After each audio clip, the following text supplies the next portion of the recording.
kalau mau nyapres cuman modal popularitas itu udah kuno, udah basi gitu, udah begitu. Harus ada ide dan gagasan yang dikeluarkan di bawah. Sekarang tuh kayak di pemilu popularitas tuh selalu meringkus kualitas. Iya, semua calon-calon presiden yang banyak inilah, paling nggak yang sering masuk survei itu ya. Mudah-mudahan saya keliru nih. Belum ada satupun yang bicara soal mereka mau ngapain sih, idenya apa gitu.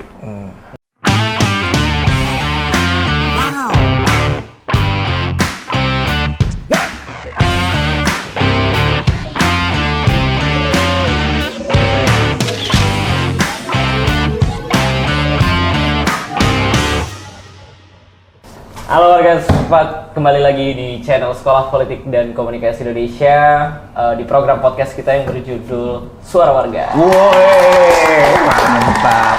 Anda sudah kurusan Mamot. Ada super sub ceritanya. Super sub ya. Pergantian pemain ya Bang ya? Pergantian pemain. Karena sih kebetulan si Mamot lagi di Papua, lagi ada kerjaan yang akhirnya nggak bisa hadir sini. Tapi kita kehadiran 3 orang keren. Ada Bang Fadli dari Perludem, ada Bang Alwan dari Kata Rakyat. Ini mirip-mirip nih suara warga sama Kata Rakyat. Mungkin kita harus segera bangun koalisi nih. Sama dari Warga Muda. Ada warganya juga. Ada juga. Warganya Bisa juga. koalisi juga. Tapi sama Perludem kayak lebih kaya gitu. Koalisi sama Perludem. Tapi ngomong mungkin dari Bang Fadli dulu ya. Perludem tuh bisa jelasin apa sih Perludem ini? Perludem itu lembaga kajian sebetulnya ya, lembaga riset, lembaga advokasi juga. Yang isunya ya soal pemilu, soal demokrasi. Nah, lembaga ini dulu didirikan oleh mantan pengawas pemilu pusat tahun 2004. Okay. Jadi kayak mereka selesai jadi pengawas pemilu, kita mau bikin apa nih? Itu bikin perkumpulan aja gitu kan, untuk bikin riset, untuk tetap aktual lah, melihat perkembangan isu pemilu. Terus berjalan 2011 badan hukumnya berganti jadi yayasan. Baru sampai sekarang jalan jadi lembaga kajian, lembaga riset, advokasi soal isu pemilu. Kepemiluan kayak gitu ya. Nah ini yang paling menarik nih, Bang Alwan juga menarik. Dulu jadi koordinator JPPR, Jaringan Pendidikan Pemilih Untuk rakyat. Sekarang jadi direktur. Wah, Anda oligarki LSM kayaknya. Kenapa Bang? Kenapa kira dari ini bikin Kata Rakyatnya apa sih bedanya sama JPPR mungkin? Oligarki society kok. Iya sebenarnya sama ya. Memang kalau tadi Perludem termasuk salah satu lembaga yang sudah tua dan sudah senior ya. Jadi Kata Rakyat ini kalau ibarat sepak bola itu klub baru tapi isinya pemain lama. Ya memang pasca ber-JPPR itu kemudian giroh dan semangatnya masih di society, akhirnya membentuk lembaga. Ya memang agak aneh juga tuh tradisi di JPPR itu, mantan Kornas tuh hampir punya lembaga masing-masing. Ya. Diasporanya punya lembaga masing-masing. Alhasil setelah ber-JPPR semangat muda dengan teman-teman akhirnya membuat lembaga Kata Rakyat. Memang konsentrasinya sebenarnya ingin menyajikan soal demokrasi digital aja. Demokrasi digital. Selain itu memang ada riset dengan tulisan teman-teman segala macam. Tapi sejauh ini sebenarnya mau menampilkan kelembagaan yang fashionnya anak muda aja. Makanya sering podcast saya lihat. Top. Nah ini yang bocah kumisan nih. Warga muda apa nih? Bocah tapi muka tua ya.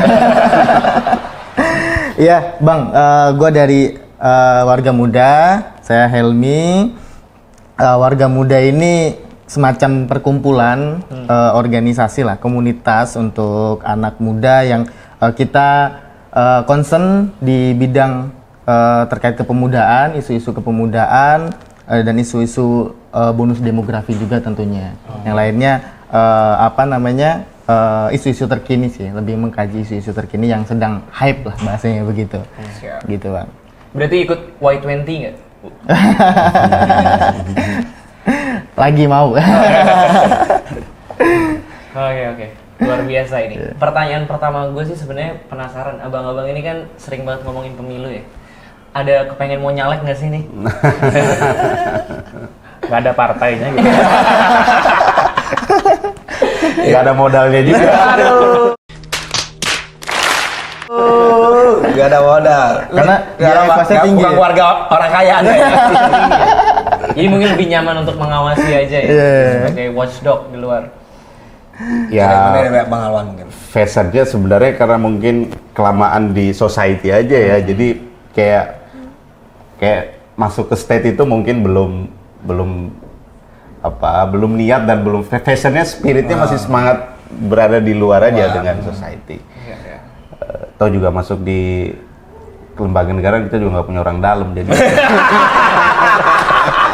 Harus ada orang dalam ya. Pertanyaan intermezzo ya, pertanyaan intermezzo. Dibongkar dong. Ya oke lah, aku pikir berarti teman-teman akan sangat konsisten untuk mengawal soal penyelenggaraan pemilu ya. Karena sebentar lagi kan 2024 dan kita selalu bilang hati-hati di 2024 nih, karena akan banyak tantangan, ancaman, permasalahan akan dihadapi. Terutama mau menyorotis juga sih ya, bagaimana sih pandangan teman-teman terkait masalah KPU dan Bawaslu ya. Jadi gimana sih apa yang harus mereka siapkan buat anak muda gitu. Karena kemarin kan kita lihat waktu penyelenggaraan 2019 banyak tuh orang-orang yang akhirnya sakit terus jadi korban dari penyelenggaraan pemilu dan rata-rata orang tua, apakah ini memang jadi momentumnya anak muda untuk terlibat, nggak cuma nyoblos atau kayak gimana, mungkin dari pandangan Perludem gitu.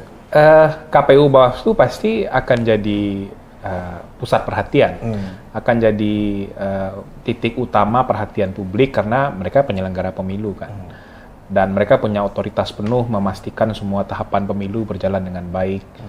Dan sekarang kan sebetulnya pemungutan suaranya memang masih jauh, 14 Februari 2024. Tapi hari ini tahapan pemilu itu sudah berjalan sebetulnya. Dan ini kan sedang berjalan proses verifikasi faktual partai politik kan untuk jadi peserta pemilu. Jadi kalau mau tahu siapa saja nanti parpol atau parpol mana saja yang nanti yang bisa kita pilih, ya ini prosesnya sedang berjalan sebetulnya gitu. Di kontrol yang perlu diberikan kepada KPU dan Bawaslu tidak hanya nanti di mendekati hari pemungutan suara, tapi juga saat-saat sekarang ini gitu. Nah, soal keterlibatan anak muda, saya kira memang pemilu 2024 seperti yang sudah banyak dibicarakan orang, itu seperti ruang bagi banyak sekali anak muda karena kita mendapatkan bonus demografi ya katanya di 2024 itu, dan saya juga beberapa kali lihat data sensus penduduk 2020 itu memang hampir 60-65% pemilih di 2024 itu usianya 40 tahun ke bawah, 44 tahun ke bawah. Kan BPS itu bikin range 4 tahun ya, 40 sampai 44. 65% itu angkanya pemilihnya usianya 40 tahun ke bawah. Nah, artinya memang ya orang-orang yang kelahiran 80 ke atas kan, 1980 ke atas. Dan kalau dilihat era sekarang, ya orang-orang yang sudah melek informasi, pengguna internet, dia yang sudah paham soal isu dan diskusi politik. Jadi sebetulnya ini chance besar bagi kita untuk memastikan banyak sekali orang yang sudah punya pengetahuan yang baik, bisa menyerap informasi, bisa mencerna segala macam perdebatan di internet, di media sosial untuk terlibat dalam proses pemilu. Jadi menurut saya sih, saya kira anak muda tidak lagi berpikir hanya bisa datang ke TPS berikan hak suara, tapi bagaimana kontribusi mereka untuk menjaga penyelenggaraan pemilu itu tetap berintegritas itu juga jauh lebih penting. Nah, mungkin kalau mau nanya ke Bang Alwan, di kata rakyat ya, mungkin melihat pemilih pemuda nih gimana, apalagi tadi kan dijelaskan demografisnya tinggi banget. Tapi kenapa sekarang ya melihatnya itu kalau ngebahas pemilu ya on surface level aja gitu. Kayak misalnya capres dipasangin sama cawapres siapa nih, terus siapa nih pasangannya, tapi bahasnya sebatas itu. Tinggi sih memang bahasan soal pemilunya, tapi nggak bahas hal yang lebih esensial, misalnya pelaksanaannya dan lain sebagainya. Menurut Bang Alwan gimana? Iya, sebenarnya saya mau mendisklaimer beberapa hal. Misal 2024 itu kan bukan pemilu pertama dalam sejarah kita ya. Justru dia menjadi pemilu ke-6 pasca reformasi, menjadi pemilu yang ke-13 dalam sejarah elektoral kita. Artinya dalam konteks modal pengalaman, kita punya modal itu. Karena sudah kesekian kali mengikuti pemilu. Nah, bagi anak muda mungkin 2019 itu pengalaman pertama, lalu 2024 menjadi pengalaman kedua. Di lain hal, regulasi kita ini juga nggak banyak mengalami perubahan, Undang-Undang 7 itu. Artinya modal regulasi yang tidak banyak perubahan, modal pengalaman karena sudah mengalami pemilu yang kesekian kali, itu menjadi modal dasar kita untuk melihat 2024. Problemnya sebenarnya hal yang substansial itu kita mulai merangsang bahwa pemilu kita sudah sukses dilaksanakan baik secara nasional maupun lokal. Tapi proses dan hasil pemilunya itu masih menghasilkan wakil rakyat kita yang semu, kebijakan-kebijakannya yang tidak mensejahterakan, misalnya itu masih menjadi problem. Walaupun dalam pelaksanaan tahapan pemilunya memang perlu menggait keterlibatan anak muda sesungguhnya. Keterlibatan itu tidak hanya sebagai klaim bahwa pemilu kita punya legitimasi keterlibatan anak muda. Saya melihatnya begini. KPU atau Bawaslu bahkan partai politik hari ini hampir semua punya platform media TikTok. Yang campaign-campaignnya hampir semua TikTok. Segmentasinya kan segmentasi anak muda itu sebenarnya. Betul. Apakah itu hanya seremonial dan informatif saja atau memang kesadaran kita untuk menyisir atau menggait anak muda itu sudah sewaktunya untuk masuk pada level yang substansial. Misal teman-teman sudah paham yang seperti tadi Bang Fadli katakan bahwa ya kita tidak hanya sadar tentang 14 Februari lalu kita datang menggunakan hak politik kita, tetapi sudah mulai mengikuti tahapan-tahapan, misal verifikasi faktual, dia harus sudah sadar bahwa oh ternyata nama saya dicuri, dokumen saya dicatut di partai politik tersebut. Dia memang sudah paham soal itu. Oh ternyata ke depan masa kampanyenya cuma 75 hari, saya perlu mengenal wakil rakyat, partainya apa saja, saya harus men-tracking. Itu mestinya harus sudah mulai muncul, tidak hanya informatif yang jadinya seremonial saja. Gimmick lah kalau. Tapi saya takutnya 14 Februari pada nggak nyoblos, nembak cewek apa nembak cowok. Pas banget ya. Iya, pas banget. Nah kan ngomong soal anak muda spesifik, mungkin Elmi punya pandangan sendiri soal anak muda ya. Dalam artian tuh sebenarnya mau gak sih anak muda tuh dilibatkan dalam penyelenggaraan, kausannya diberi kesempatan akses baik di tingkat pusat maupun di tingkat daerah kayak gitu, karena banyak takutnya kita udah gembar-gemborin pemerintah ayo dong terbuka sama anak muda dan semacamnya, ternyata jangan-jangan anak mudanya yang malas sendiri gitu. Dari pandangan dirimu gimana? Sebenarnya kalau misalkan menurut gue sih ya Bang ya, kita juga nggak bisa mengeneralkan anak muda secara keseluruhan untuk ikut andil dalam mengawal kontestasi ini ya, karena ada beberapa anak muda juga yang apatis, yang sudah malas lah atau enggan, ngapain sih nyoblos, ujungnya gitu-gitu aja wakil rakyat kita, ujung-ujungnya kita nggak diperhatikan. Bahkan beberapa waktu kemarin saya diskusi juga sama teman-teman komunitas anak muda juga, mereka sepakat bahwa kok anak muda ini kayak jualan belaka aja gitu loh Bang, kayak hanya hanya menjadi tempat jualan politisi aja untuk maju nyalon nyapres, untuk maju nyalon pileg, untuk maju nyalon pilkada, tapi setelah itu mereka nggak diberikan ruang. Cuman harapan kita sih ya dengan melihat bonus demografi angka generasi Y, generasi milenial, generasi Z yang hari ini kalau misalkan kita lihat data BPS itu 54% Bang, jumlah pemilih kita di tahun 2024 ini adalah generasi Y dan generasi Z. Itu menurut saya menjadi suatu hal yang nilai jual yang tinggi untuk anak muda untuk ikut berperan nih, berpartisipasi, ikut berkontribusi secara aktif, baik itu ikut nyoblos, ikut mengawasi, bahkan sampai ke kita duduk di TPS untuk mengawasi perhitungan suara itu, karena kan biasanya hal-hal yang terjadi kecurangan itu biasanya di tempat situ juga terjadi juga sih. Harapan kita juga gitu juga sih Bang. Cuman kita sih dari warga muda tetap terus campaign ya Bang, campaign terkait warga muda untuk memberikan memberikan sebuah informasi atau edukasi untuk anak-anak muda ikut berpartisipasi dalam pemilu 2024 ini sih. Begitu sih Bang.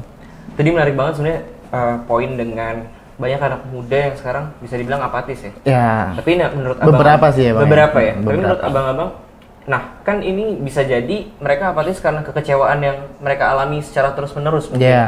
Mungkin merasa isu-isu anak muda ini nggak direpresentasikan dan lain sebagainya. Nah jadi dengan situasi yang seperti itu sejauh apa gitu anak muda bisa turut andil peran nih dalam pemilu nanti di 2024? Lebih ke siapa? Gue. Silakan siapa pun. Lebih ke ini sih, apa namanya, anak muda diberikan ruang sih Bang, menurut gue sih. Kayak apa sih kebutuhan anak muda hari ini, bahasanya begitu kan. Ketika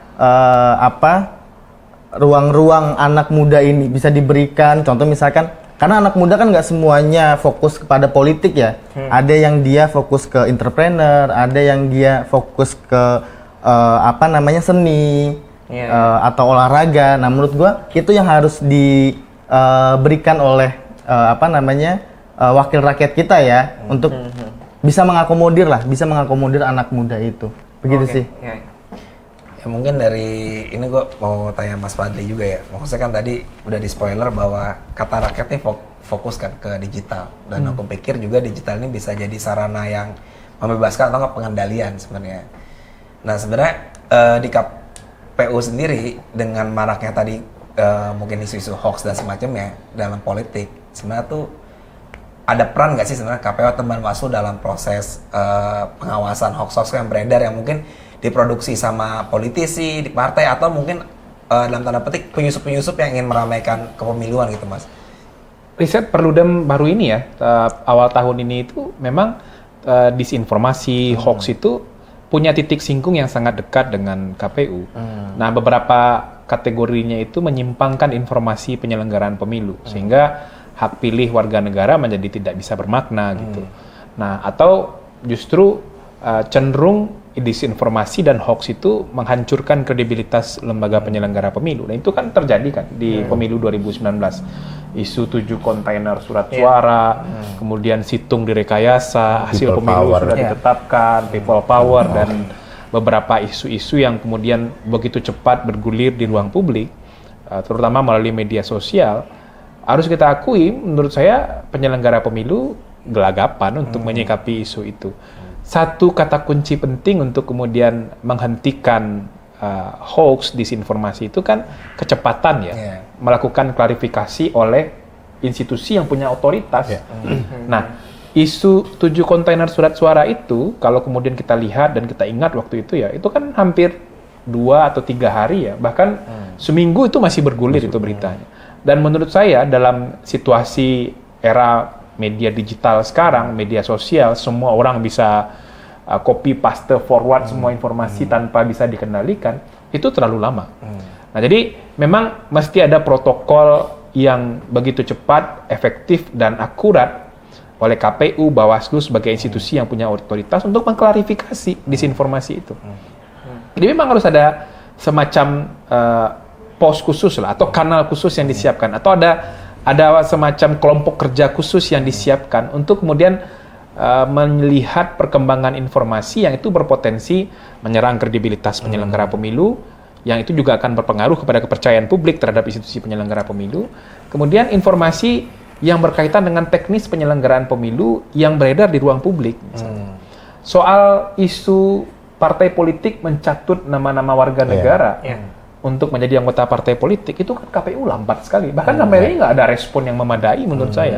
Mestinya kan mereka sampaikan benar bahwa ada partai politik yang melakukan pencatutan nama tanpa alas hak kepada beberapa warga negara, pelakunya partai ini, tanpa menyebut siapa nama orang yang dicatut ya, persebaran wilayahnya di beberapa provinsi, dan KPU akan memperbaiki itu untuk kemudian nama partainya disebut lah. Minimal nama partainya.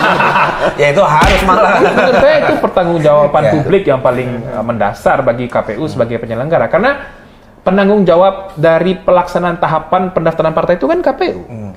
Nah, KPU-nya juga aneh kemarin menurut saya, bilang nanti biar partai sendiri yang kemudian menurunkan nama-nama yang dicatut itu. Tapi KPU tidak menyebut nama partainya, ini terjadi di mana saja begitu. Jadi hal-hal seperti ini, yang ini baru awal-awalan loh proses pendaftaran partai. Nanti kalau sudah ada partai politiknya, sudah ada calegnya, bahkan sudah ada capresnya, ini bahkan lebih banyak lagi informasi-informasi yang beredar, dan KPU harus hati-hati dan Bawaslu juga harus hati-hati.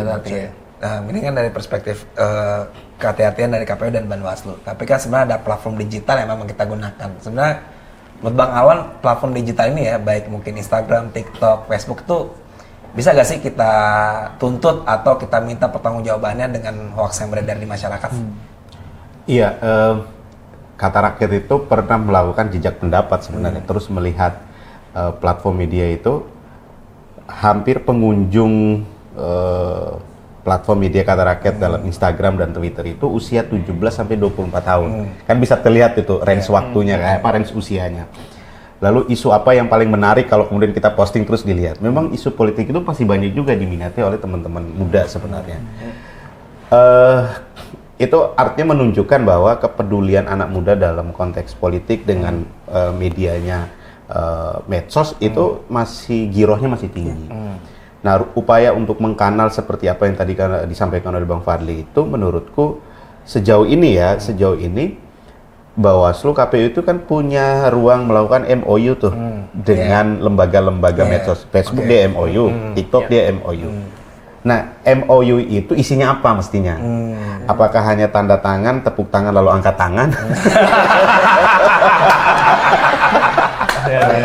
Atau ada isinya sehingga misal ketika ada hoax yang keluar melalui akun medsos TikTok misal kira-kira, Bawaslu sudah bisa akan mengkanal dengan mengkonfirmasi ke kantor tersebut, misal platform media tersebut, sehingga dia sudah tahu, oh men-trackingnya mudah, oh ternyata ini nih. Nah itu satu ruang kanalisasi yang paling efektif karena ya sudah MOU. Ya misal Bawaslu melakukan MOU dengan Bank Indonesia, lalu Bawaslu sudah tahu bahwa resi uangnya sekian, lalu misal ada uang tersebar di Jakarta Selatan. Bawaslu udah tahu karena dia udah tahu resi uangnya sekian. Nah itu kan mestinya harus diketahui juga kalau dia bekerja sama dengan TikTok. Nah, takutnya tuh isi MOU-nya setiap pejabat di KPU Bawaslu dapat centang biru. Cuma di situ doang gitu. Takutnya yang lain kayak gitu. Itu menarik menurut saya karena selama ini sepertinya perspektif mungkin banyak juga penyelenggara pemilu.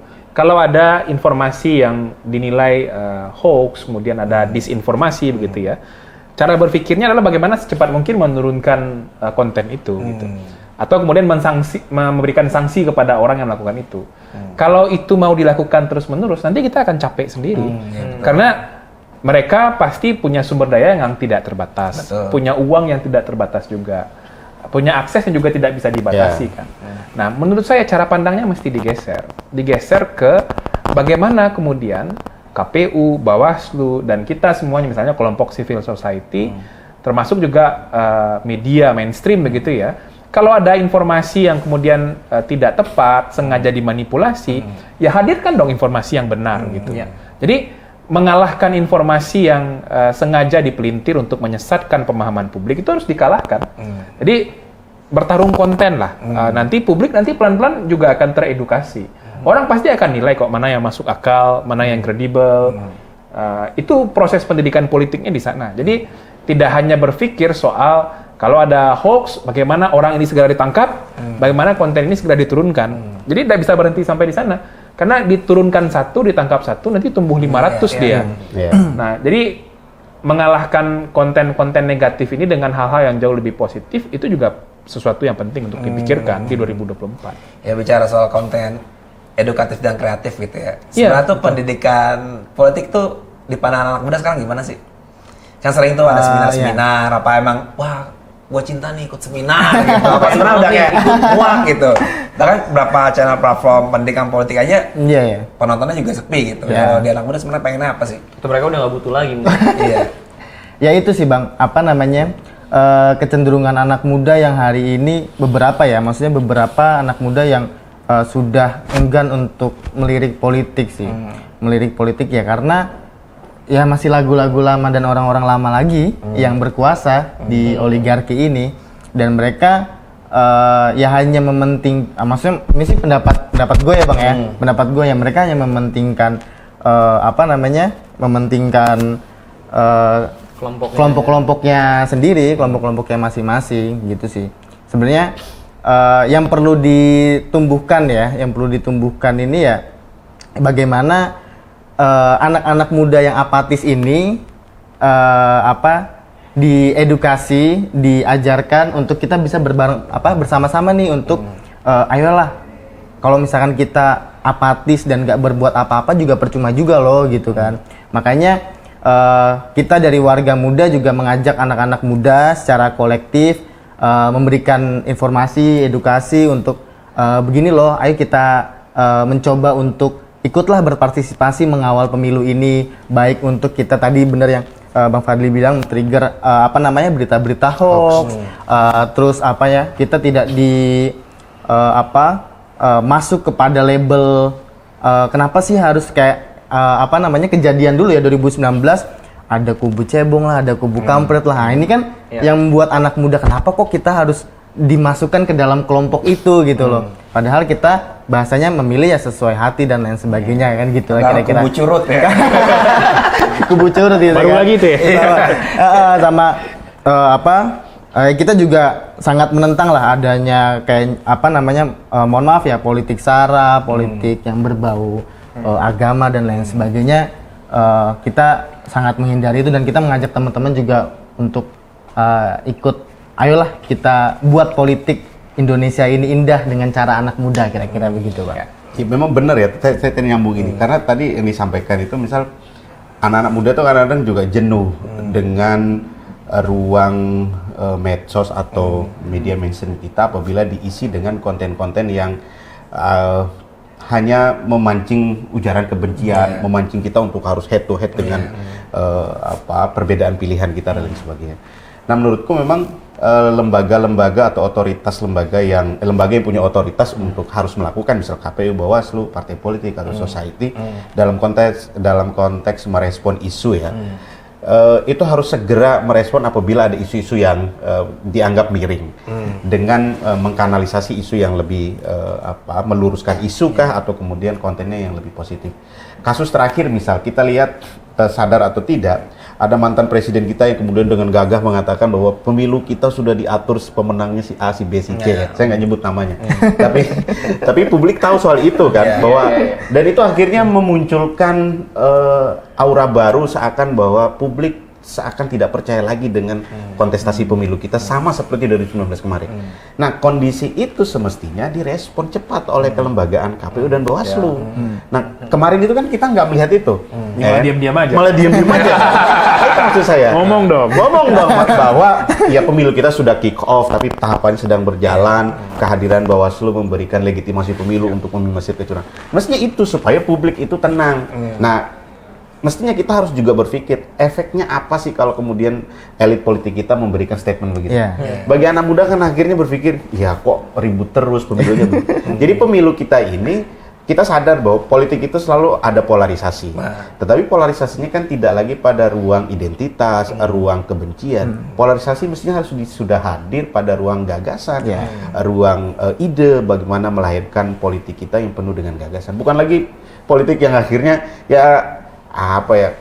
saya tuh ngelihat di Twitter terakhir itu, kamu lebih suka mana antara Ganjar jadi capres, Anies jadi capres, atau milih sepeda? Orang milih sepeda. Saking udah jenuh. Karena udah males sebenarnya. Saya nyambung Bang Alwan tadi ya soal bahwa pemilu ini memang tempatnya polarisasi. Saya ingat itu pidato Mas Hasyim Asyari ya, Ketua KPU waktu kick off pelaksanaan tahapan pemilu di 14 Juni, saya masih ingat itu, bahwa memang pemilu sarana untuk bertengkar secara konstitusional. Tapi tidak boleh berhenti hanya di bertengkarnya saja. Isi bertengkarnya apa nih gitu. Karena isi bertengkarnya ini harus masalah-masalah masyarakat, masalah-masalah publik gitu. Pertarungannya harus pertarungan ide. Kalau pertarungannya adalah pertarungan provokasi untuk menimbulkan perpecahan, nah KPU, Bawaslu, semua institusi negara yang punya otoritas harus bersikap, harus mengambil peran gitu. Jadi tidak boleh hanya berhenti, ya pemilu tentu ada polarisasi, pemilu tentu harus ada perpecahan, ya kita paham itu, semua orang paham itu.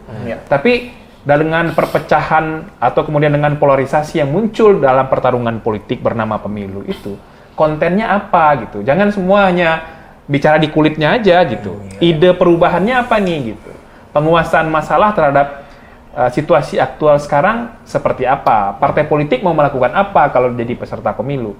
Capres-capres yang banyak ini punya ide apa? Dan itu yang nanti akan di-challenge oleh publik kan, oleh kita semua. Gitu. Nah harusnya debat di ruang publik lebih banyak soal-soal seperti itu menurut saya. Makanya kalau mau nyapres cuman modal popularitas itu udah kuno.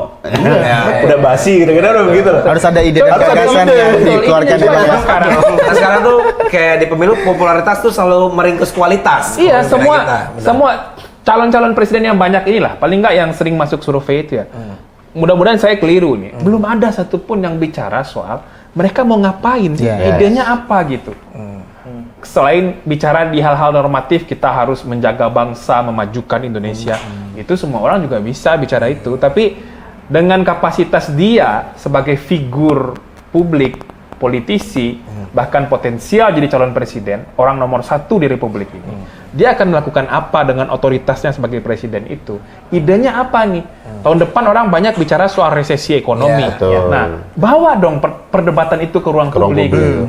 Soal isu kesehatan, penyakit gagal ginjal akut yang baru nih rame nih. Iya. Capres ini mau ngomong apa gitu. Nah, menurut saya itu jauh lebih penting dan mungkin perlu juga, saya nggak tahu caranya ya. Mereka ini mesti digiring untuk bicara ke soal-soal Soal seperti itu. itu. Gitu. Ya, ya. Tapi memang candu publik kita kan lebih banyak si tokoh politik ini ketemu dengan ini. Nah, ini Iya. adalah apa lagi? Kemudian bikin statement di media. Ya, mudah-mudahan kita bisa menarik itu ke hal-hal yang jauh lebih substantif. Karena ya. penonton kita tuh lebih sering nonton infotainment Lambitora. Nah, gitu. Jadi mending begitu-gitu. Republik sinetron ya. Kuda-kudaan. Makan bakso. Makan pecel lele ya. Tapi ada gak mungkin dari Bang Alwan instrumen khusus mungkin Bang? Misal kan kalau KPU kan biasanya cawe-cawe tuh cuma kayak debat publik, Nah, debat presiden atau enggak bisa gak sih sebenarnya lama sebelum pemilihan itu emang dibikin tuh berkala debat diskusinya mungkin udah 4 bulan sebelumnya, 3 bulan sebelumnya sampai 2 bulan sebelumnya gitu. Ya, tapi ada satu kondisi kalau dilihat ya secara keseluruhan ada kejenuhan masyarakat dan anak muda kita tuh sudah mulai merasakan kejenuhan bahwa seseorang dianggap layak menjadi capres atau pemimpin yang modalnya cuman modal popularitas ya. Orang udah jenuh soal itu. Orang justru hari ini rindu dengan pertengkaran gagasan. Iya. Orang pengen ada satu sosok yang kemudian punya gagasan besar tentang Indonesia ke depan yang tadi kita punya problem resesi, kita punya problem kesehatan. Baru satu orang Bang yang bikin. Ya saya nggak tahu soal Caimin. itu. Caimin loh, itu harus satu buku. Oh ya, karena udah punya buku ya. Udah punya buku. buku. Ya. Berarti yang lain ditantang bikin buku juga. Bicara dong di publik. Bicara, Ya, memang Caimin mengeluarkan buku itu punya gagasan visi Indonesia ke depan ya. Nah mestinya juga harus diikuti juga oleh Ya mungkin kalau nggak punya ghostwriter bisa kontak kita lah. Minimal kalau nggak bikin buku, bikin podcast. Iya, betul. Karena politik bergagasan itu mesti sudah mulai dari elit. Betul. Nah, di lain hal soal perdebatan boleh atau tidak secara nanti Bang Fadli bisa mengoreksi antara KPU memperbolehkan kampanye di kampus ya. Ya. Nah, itu menurut saya selain secara regulasi diboleh atau tidak, tapi dalam konteks bagaimana melahirkan pemilu kita yang agak ilmiah karena kampus sebagai ruang pendidikan. Boleh itu semua punya gagasan didiskusikan saja Dipertengkarkan di kampus. Dipertengkarkan di kampus. Kampus sebagai ruang akademik yang melahirkan kelompok-kelompok akademis dan setiap sesuatu yang disebut ilmiah itu lahir dari kampus. Ya sudah, yuk punya gagasan ilmiah dipertengkarkan saja di kampus. Hadirkan semua aktor atau tokoh yang dianggap punya potensi maju, punya gagasan apa? Diskusikan di kampus. Nah, jadi kita tidak hanya memandang 75 hari masa kampanye lalu gagasannya keluar. Kayak sempit banget. Jadi kayak pemilu kita tuh cuma 75 hari masa kampanye aja. Iya, hari ini sudah mulai munculkan itu menurut saya. Ya, saya sedikit soal ini ya, soal ruang kemungkinan menarik partai politik, kemudian calon presiden ini untuk berdebat soal ide dan gagasan, digali isi kepalanya, mereka punya ide apa. Ruang itu memang harus dibuat agak lebih fleksibel ya. Jangan lagi kayak debat capres 2019 itu soalnya dibocorkan lah. Ini harus di briefing dulu, nggak boleh tanya ini, nggak boleh publik bertanya, moderator pertanyaan juga harus dibatasi. Itu jadi seremonial saja, kaku. Jadi seremonial saja, biayanya besar, substansinya kita nggak dapat. Kita juga kadang-kadang jadi, kok begini aja debat seorang calon presiden. Nah misalnya, partai politik juga harus ditarik untuk kemudian bicara soal ide. ada sekitar 24 kan calon partai politik peserta pemilu yang sekarang sedang diproses oleh KPU. Nah, Pak KPU mesti berpikir bagaimana debat publik tidak hanya soal capres, tapi juga partai politik dong.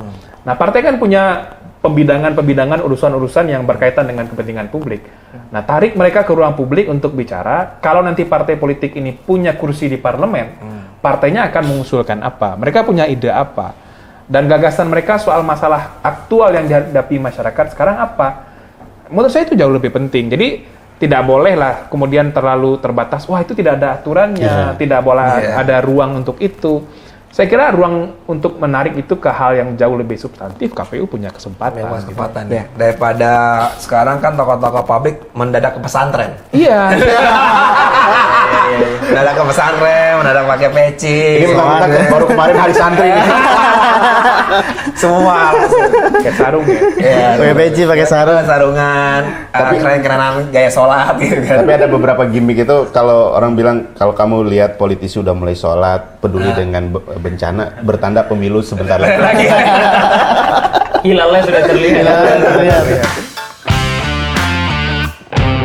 Nah Bang, sekarang gimana sih tadi positioning KPU dan Bawaslu ya terhadap partai-partai politik? Apakah dia sudah cukup kuat untuk mengatur menghadapi 2024 nanti atau masih tidak jelas nih sebenarnya?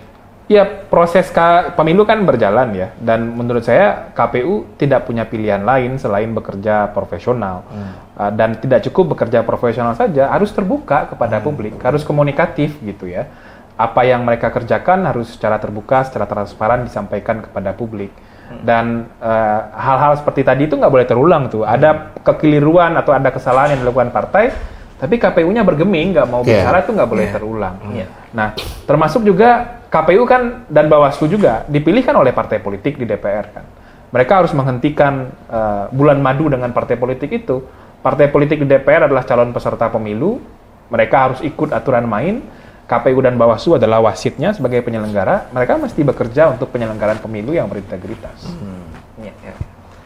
Tapi kalau buat Helmi nih, sebenarnya kan jujur aja gue ngeliat tuh kayak pendidikan politik tuh ngantukin. Ya seminar tadi kan, training.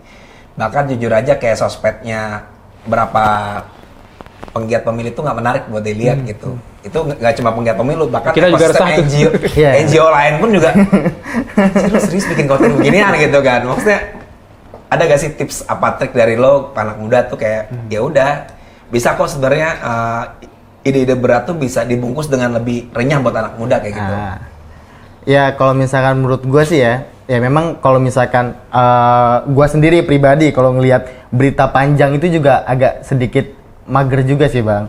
Maksudnya hari ini anak muda ini lebih pengen ngelihat yang ada isinya, ada visualnya, ada goyang seksinya.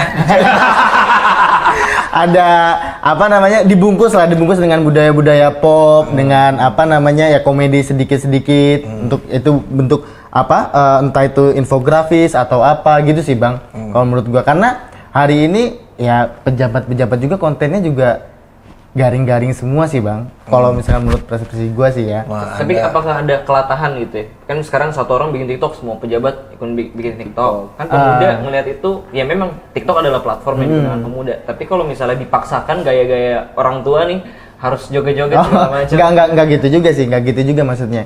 Karena ya kan yang dibutuhkan anak muda ini nggak cuma entertainment aja ya. Maksudnya ya bisa lah dia memanfaatkan media TikTok, media YouTube, media Instagram atau media sosial lainnya, tetapi yang yang tidak terlalu kaku Bang, yang lebih santai, lebih rileks dan tidak membosankan untuk dilihat oleh anak-anak muda, karena anak-anak muda hari ini lebih cenderung pengen lihat yang praktis dan cepat dapat informasi kira-kira gitu Bang. Itu kalau menurut Bang Alwan sebagai kata rakyat fokus ke digital gimana Bang? Soalnya gue ngeliat gini, gue banyak tuh teman-teman gue yang dia juga pinter-pinter sebenarnya, cuma karena tidak memanfaatkan personal branding mereka di sosial media, agar ruang publik ini diisi oleh orang-orang yang sebenarnya notabene nggak ngerti politik tapi udah kayak komentator politik, kayak politisi kan. Jadi kita lihat kadang ruang-ruang publik ini diisi sama ya kira cuma satir-satir doang gitu. Ada berapa stand up komedian yang mengisi demokrasi kita cuma hanya satir gitu. Yeah. Nah itu positif apa negatif sebenarnya Bang buat demokrasi kita atau buat pendidikan politik di Indonesia gitu? Ya sebenarnya konteksnya sebenarnya dikembalikan kepada 3 prinsip aja sebenarnya. Pesannya apa, siapa yang menyampaikan, medianya apa, kan itu sebenarnya. Hari ini kan kita melihat kadang-kadang medianya sudah bagus, pesannya nggak bagus. Ada orang yang menyampaikan figurnya bagus, tapi medianya jadi nggak bagus, akhirnya kok jadi jenuh sebenarnya begitu. Pesannya tidak bagus, tapi kemasan medianya bagus, akhirnya orang melihat kok wow banget. Jadinya sesat. Jadinya sesat. Nah itu soal metodologinya saja. Tapi kalau kemudian menyisir siapa konsumennya sebenarnya ya, siapa sih konsumen politik ini? Sebenarnya agak beda juga. Saya juga sebenarnya menyadari itu. Saya kadang-kadang juga akan melihat, karena mungkin Bang Fadli misalnya latar belakangnya hukum, sesuatu yang berkaitan dengan hukum pemilu atau hukum politik, mana kayaknya wah ini menarik nih buat dia. Informasi dan berita berkaitan dengan MK misal kayaknya menarik. Saya mungkin karena berpikir nggak orang hukum jadi enggak ya, kayak enggak ya lihat begitu saja. Begitupun juga dengan anak-anak yang mungkin bisnis atau pengusaha misal. Dia melihat ya yang penting bisnis saya lancar, siapapun pemimpinnya sebenarnya terserah lah ya. Yang penting tidak mengganggu usaha saya. Nah, orang-orang yang peduli politik mungkin anak-anak yang latar belakangnya ilmu sosial, ilmu politik, para aktivis atau orang yang mungkin punya ketersinggungan langsung dengan politik. Akhirnya mereka itulah yang peduli.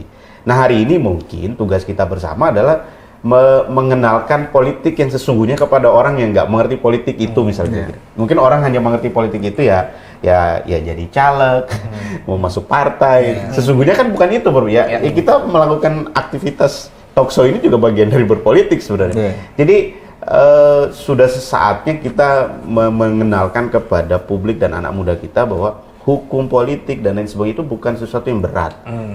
Bukan karena ya saya selalu bilang bahwa mungkin anak muda memikirkan politik menurut kita berbeda dengan menurut dia.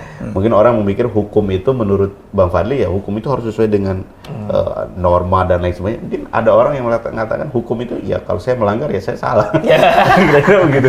Sederhana itu. Soalnya sekarang itu saja sebenarnya. Eranya orang lebih dengerin bintang Emon ngomong politik daripada bukunya Miriam Budiarjo.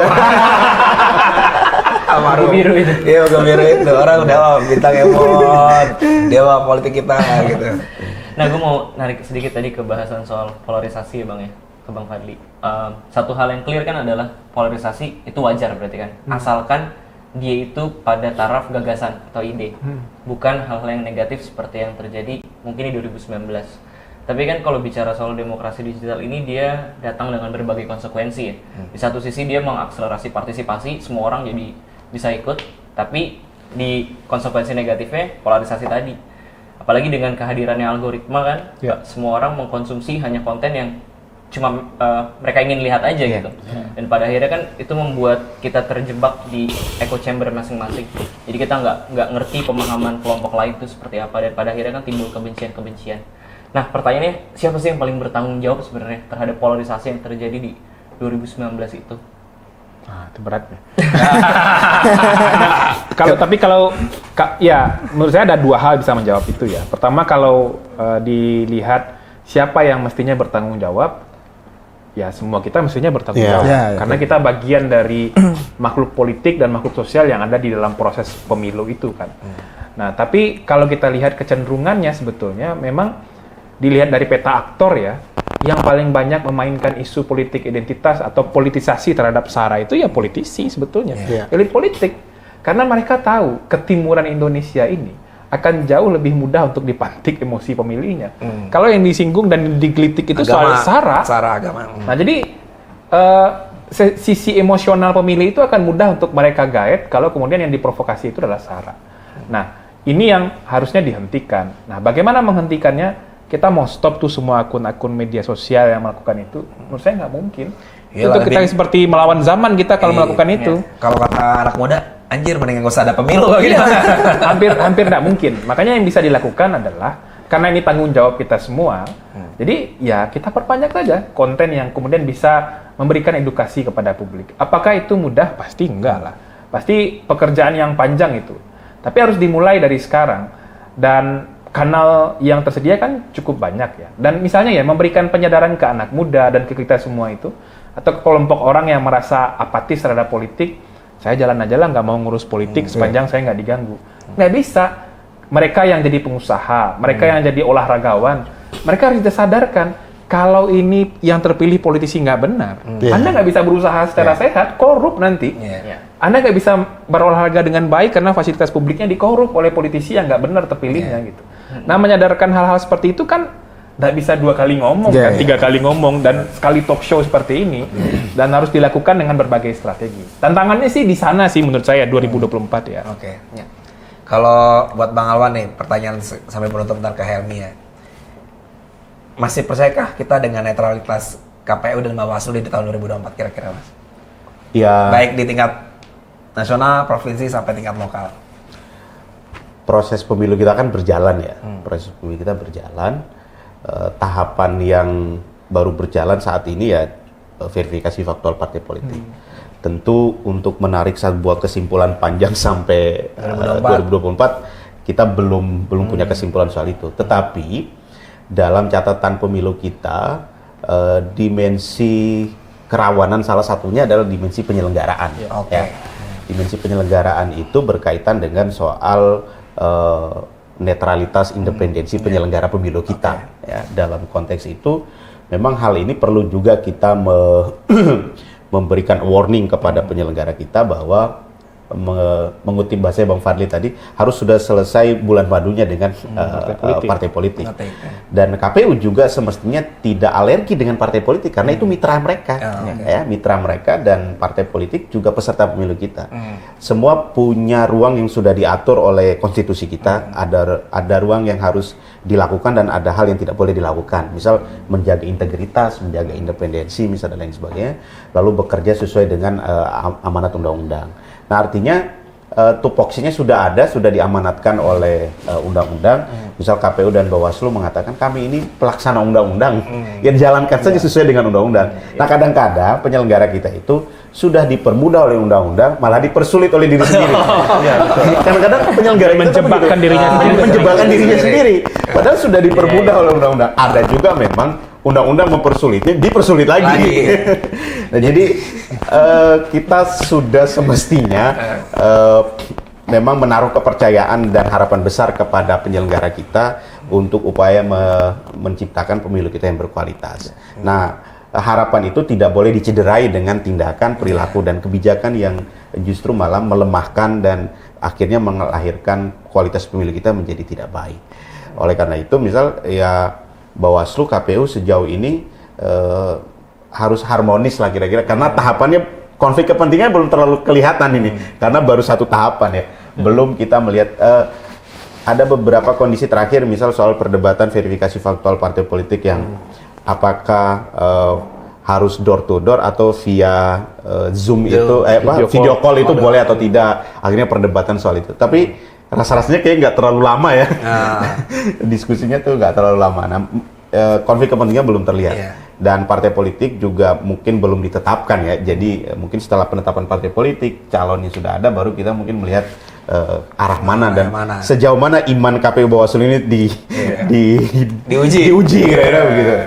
Tapi harapan kita menaruh harapan besar kepada penyelenggara dan civil society seperti kita selalu mengkritik karena kapanpun, periode siapapun komisionernya, yang dilakukan oleh society kan cuma 2. Kalau nggak mengapresiasi, ya mengkritik, itu aja. Kira-kira begitu. Kita sih harus percaya Bang, soalnya salah satu pimpinan kan teman kampus kita. Itu mas angkatan kan. Ya kalau nggak, obrolan di kantin gimana ini? Nggak begitu kan. Ngopi aja yuk gitu. Ngopi aja dah. Bisa disebut lah orangnya lah.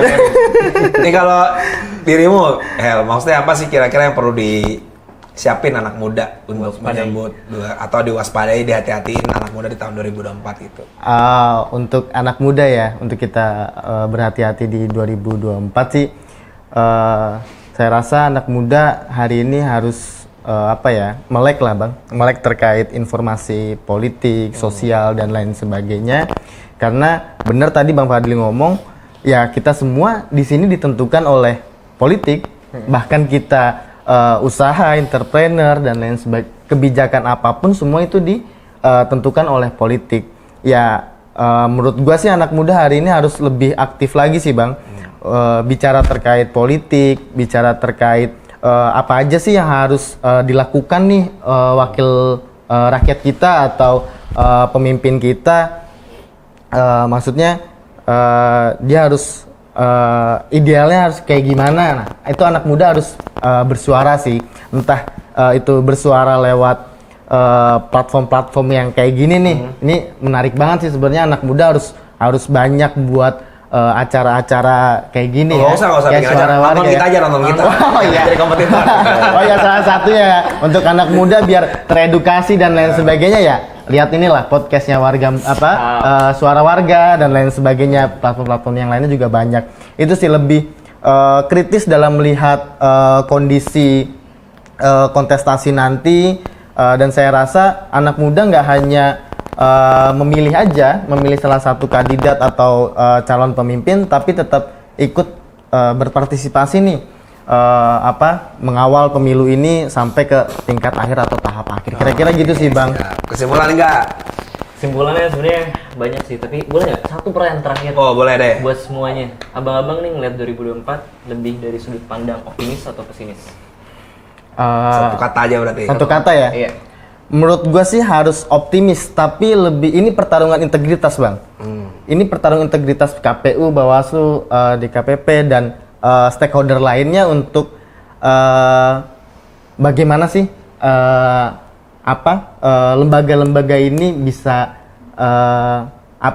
netral, jujur dan adil mengawal pemilu ini, karena agak sedikit ini juga ya rawan juga bang, karena pemilu yang dilakukan di 2024 ini pemilu serentak dan itu waktunya bisa dikatakan rentannya sedikit lah bahasanya, nggak lama. Nah itu sih perangkat-perangkat lembaga negara ini menurut gua harus tetap menjaga independensi, tetap menjaga integritas, karena harapan kita anak muda dan masyarakat Indonesia ya kepada lembaga-lembaga ini. Nah gitu sih bang.